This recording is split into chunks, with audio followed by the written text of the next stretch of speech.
are the two of you doing today? I'm doing great. Doing great. Yeah. Before we get into your your album that's coming out, since you're a relatively young band, and I assume there's quite a couple of people that don't really know you that well, I wanted to just ask, like, if you could like present yourselves as a band, and like how did you guys get together, and your inspirations and stuff like that. Okay, sure. Want me to take that? Yeah, go with it. Okay. So we're Fall of Stasis from Montreal. We started off, I'd say, somewhere around 2016, starting, writing songs in a more serious manner. Back then, it was only me and Gabriel, which is our other guitarist. We were the two founding members, and we went through, a bunch of members over the time. And it was always really hard to find someone who had the discipline, who had the passion, and who was serious, and also who was talented. And finding someone with those three attributes proved itself to be quite hard. So we went on Facebook groups, Kijiji, trying to find some new members. And after maybe 20 members, I shit you not, we were able to find the perfect lineup. So I'm so glad that we have it today.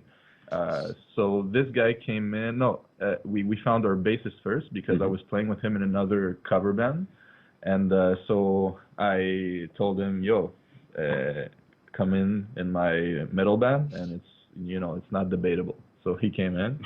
And after that, I got this guy who was on Kijiji, I believe, and the Facebook group. Yeah. And the fit was perfect from the get-go. Like, he listens to the same kind of music as I do, which is more on the symphonic folk side. So that went great. And then we got our singer, Jessica, who blew our minds, honestly, because we had tried many singers. And even though they were talented singers, they didn't have the power that we looked for.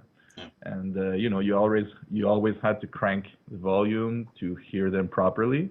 And we were looking for someone with some torque, And this girl, when she came in, she's all tiny, very shy, and then she started screaming. We're like, whoa!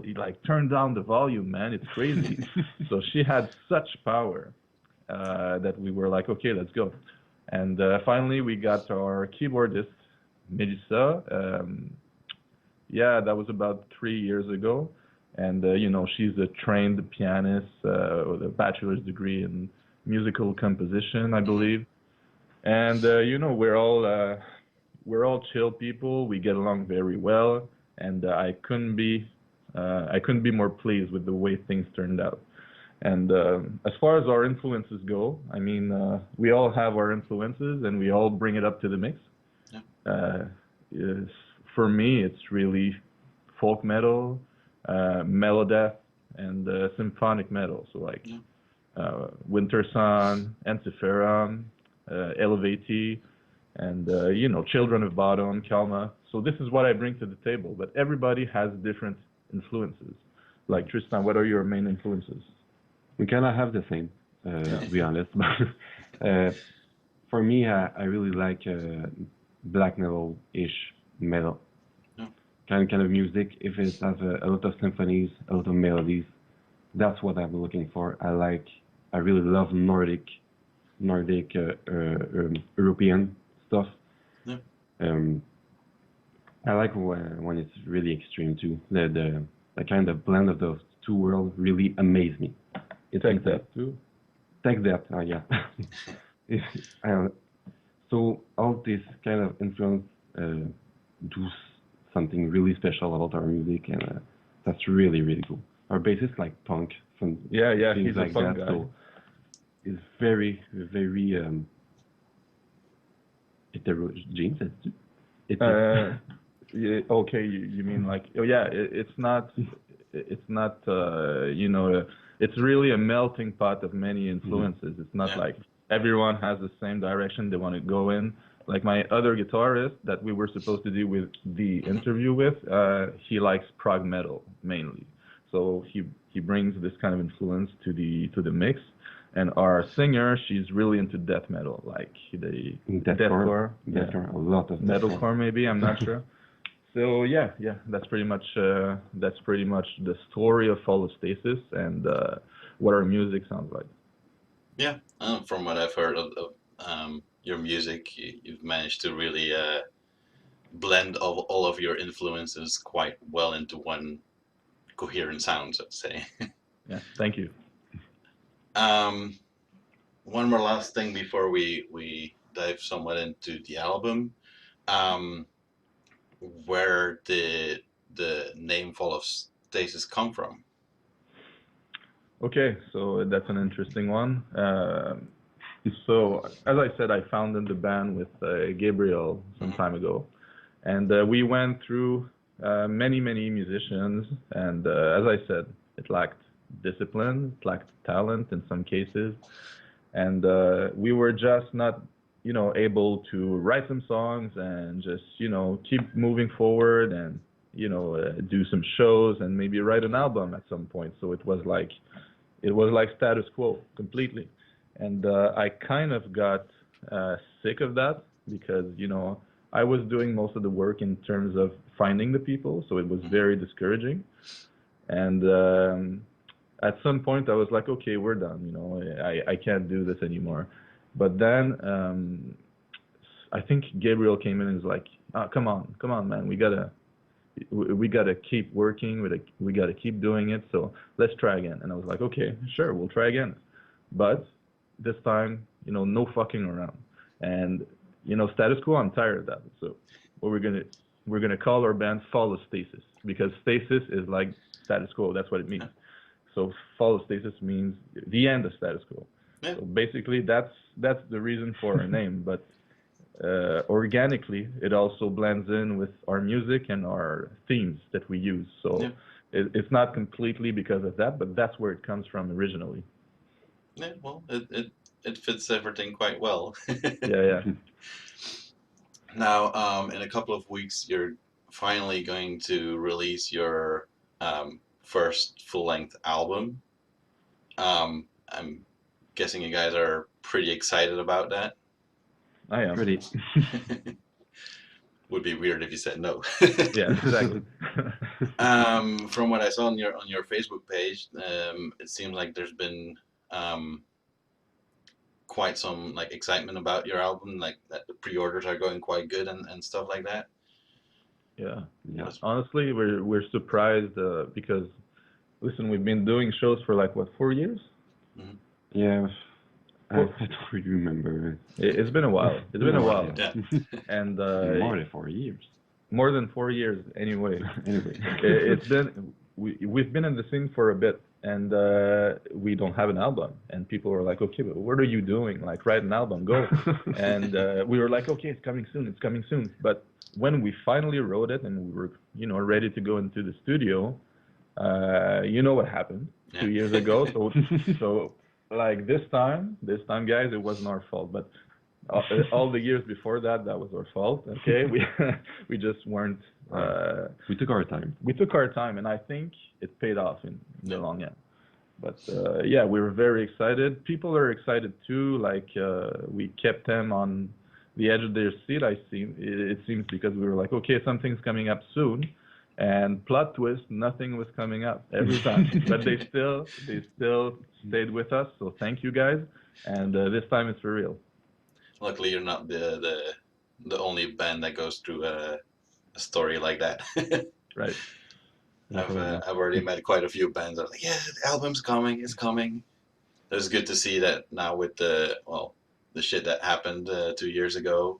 There's quite some of those bands that managed to sit down, take the time, and deliver something really good on their promise.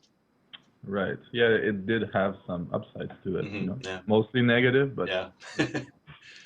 Yeah, because like from what I could see of like you hear of your music and like your videos and stuff, everything is for like a debut album.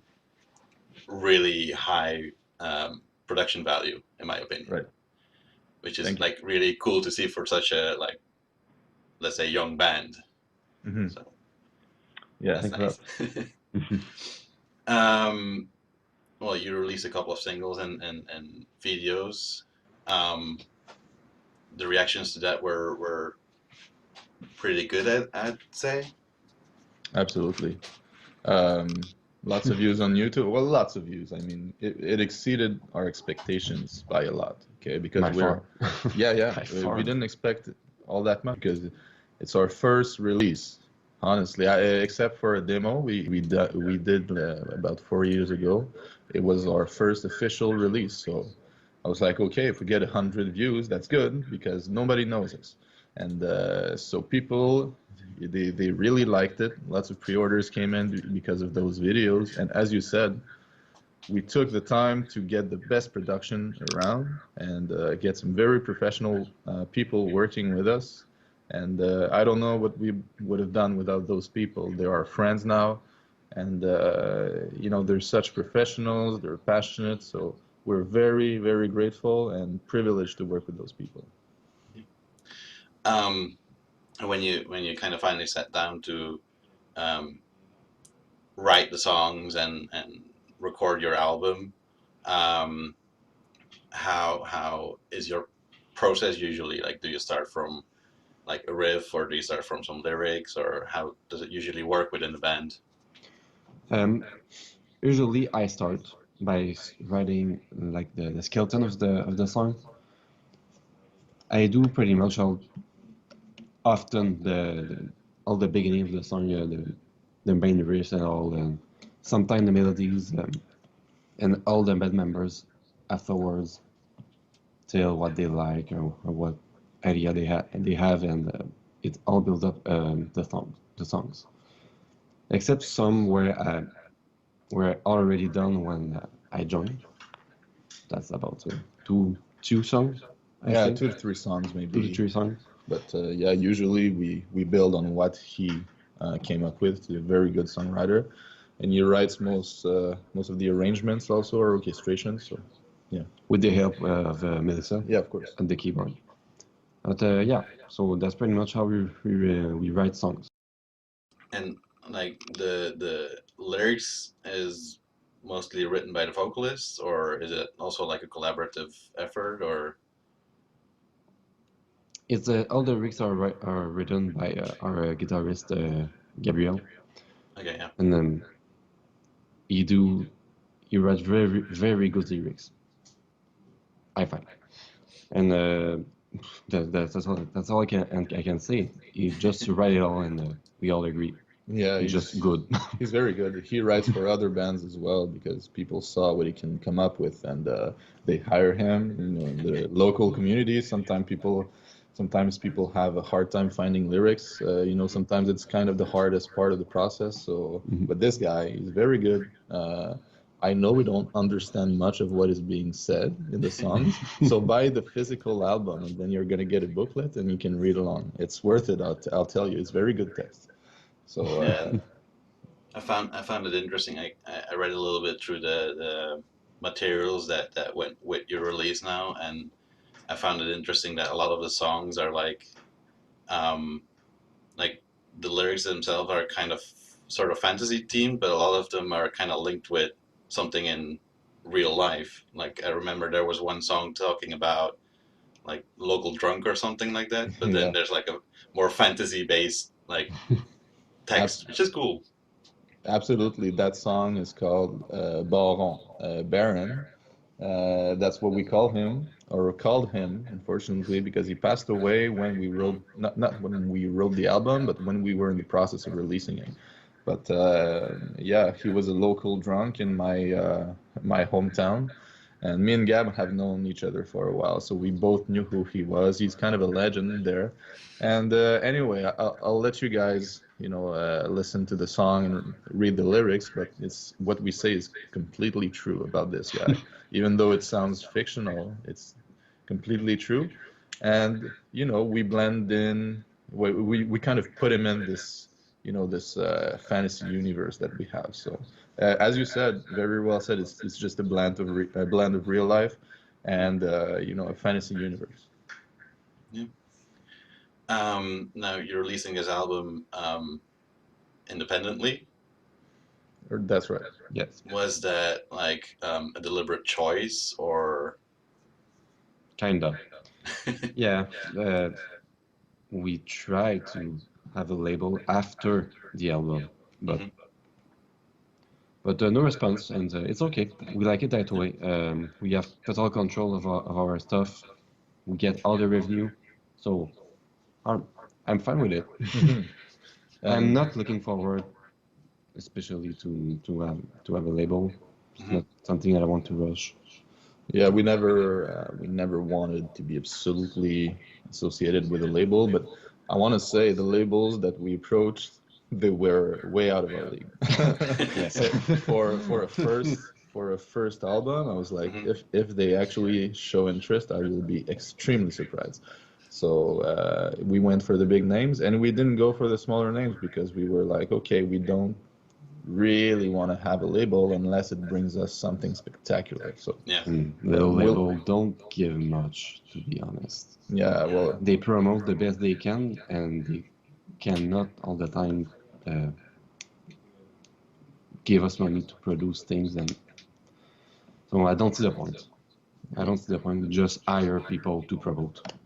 yeah, except for the big players, the big names, the big labels. Yeah, of course they have a lot of visibility, but yeah, we felt that releasing our first album independently, I mean, of course, that's usually the way it goes. So we'll see for the next one. Yeah.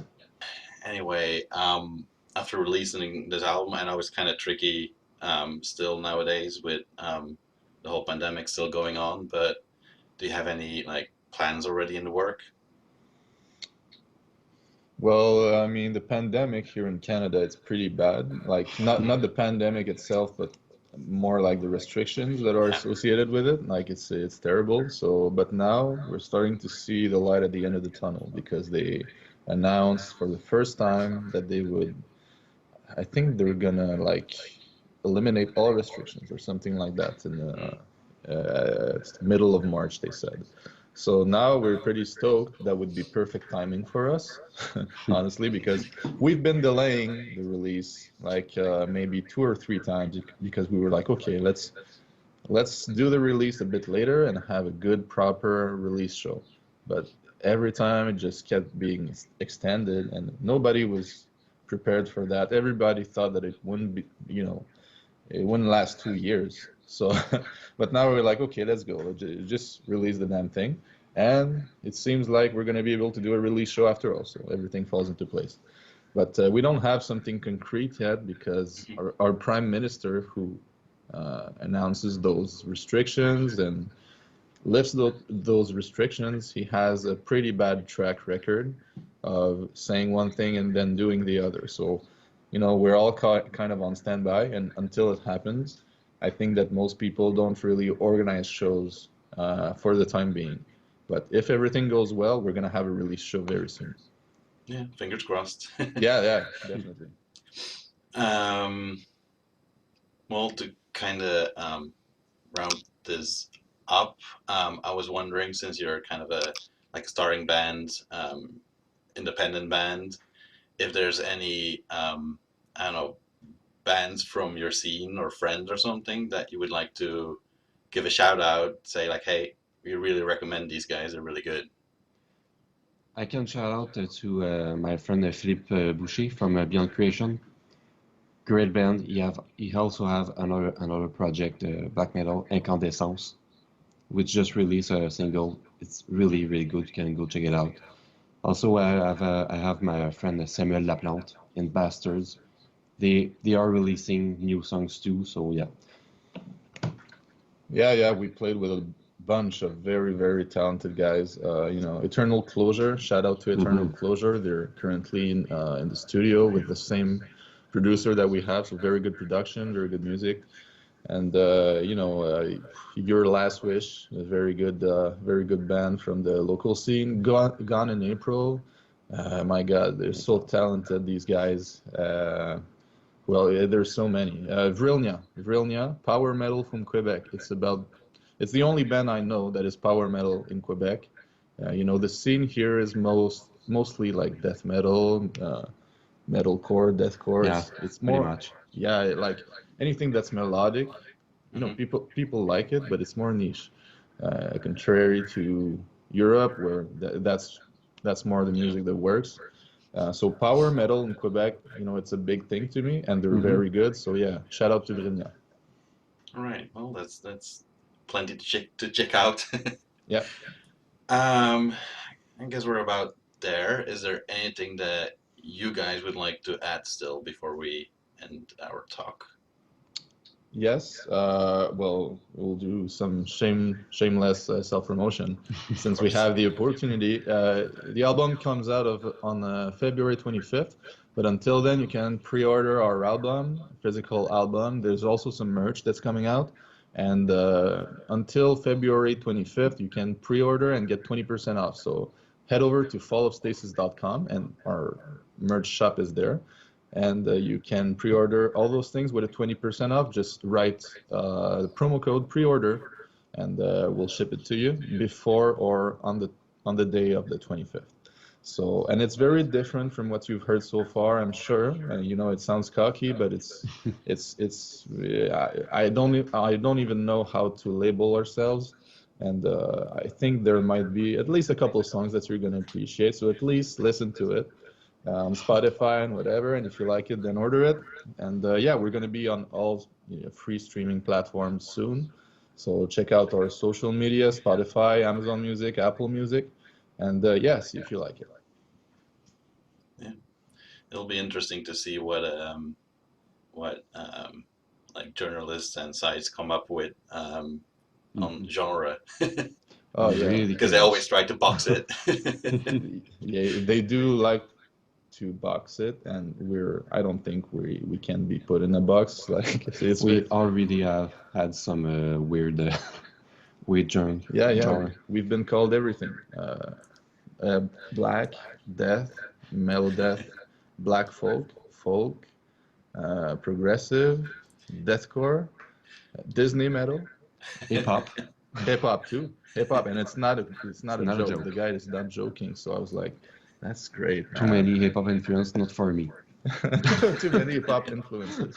And I was really All listening to right. the songs. I was like, all right. Okay, this guy is living in 2050, right? So yeah, it's any subgenre metal. Voilà. Any subgenre metal, yeah. All right, guys. Thanks for the talk. Lots of luck with your album and pre-order still, and well, hopefully that first live show. Yeah. We hope so. Thank you so much for having us. Thanks a lot. Hope to see you around in Europe sometime. Yeah, That'd be cool. Yeah, we love it. we loved it. All right, have a good day still. Okay, you too now. Yeah. Hi. See you around.